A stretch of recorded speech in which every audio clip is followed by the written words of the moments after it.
Et puis la question de la gestion des ressources publiques avec en toile de fond, la question de la corruption est au centre des revendications des populations. Quel signal fort pour répondre à cette question? Des éléments de réponse avec Drissa Séré. Le message du peuple est clair et nous l'avons entendu. Plus jamais d'injustice, plus jamais de gabegie, plus jamais de corruption. Mener une lutte acharnée contre la corruption et le népotisme, c'est l'une des missions principales que le président Michel Kafando a signées au gouvernement.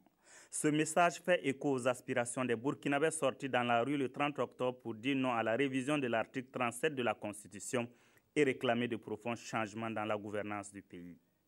À présent que le gouvernement est formé, les forces vives ont les yeux tournés vers les nouveaux dirigeants. La corruption est un fléau qui gangrène toute la société burkinabé.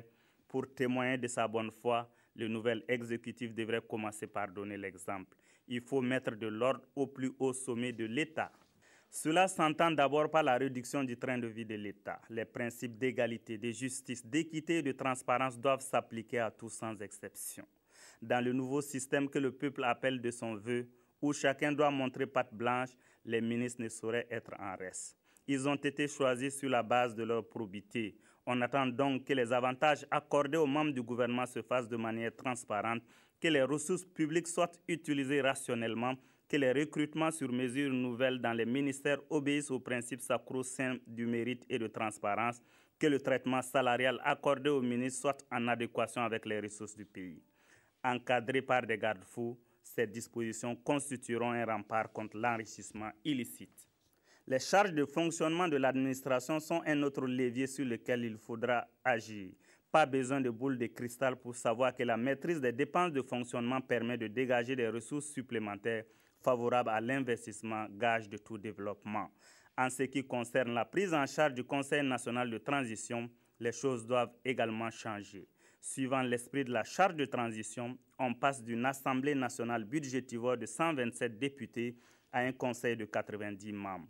Le fonctionnement du CNT doit respecter cet esprit, surtout si les missions ne varient pas fondamentalement d'avec celles d'un parlement, c'est-à-dire voter la loi, consentir l'impôt et contrôler l'action du gouvernement. Le CNT est appelé à consentir des sacrifices tout en travaillant à mériter la confiance des populations. La réduction du nombre pléthorique de fonctionnaires parlementaires permettra sans doute au CNT de faire des économies. À partir du moment où des indemnités de session sont servies, on pourrait penser à un traitement salarial raisonnable à défaut d'un mandat gratuit. D'un autre côté, l'administration publique n'aura d'autre choix que de repenser ses méthodes de travail. Des pratiques jadis monnaie courante, telles le manque de transparence dans la dotation en carburant, l'utilisation abusive des véhicules de service, certains phénomènes de mode, notamment l'utilisation des véhicules 4x4 par bon nombre de directeurs généraux pour effectuer des déplacements privés ou urbains, source de dépenses superflues pour l'État en termes de carburant, d'entretien et de crédit à rembourser, ne devront plus avoir droit de citer. Au finish, veiller à ce que les biens de l'État ne soient plus confondus avec les biens privés, tel l'un des défis majeurs sur lesquels est attendu le gouvernement de transition.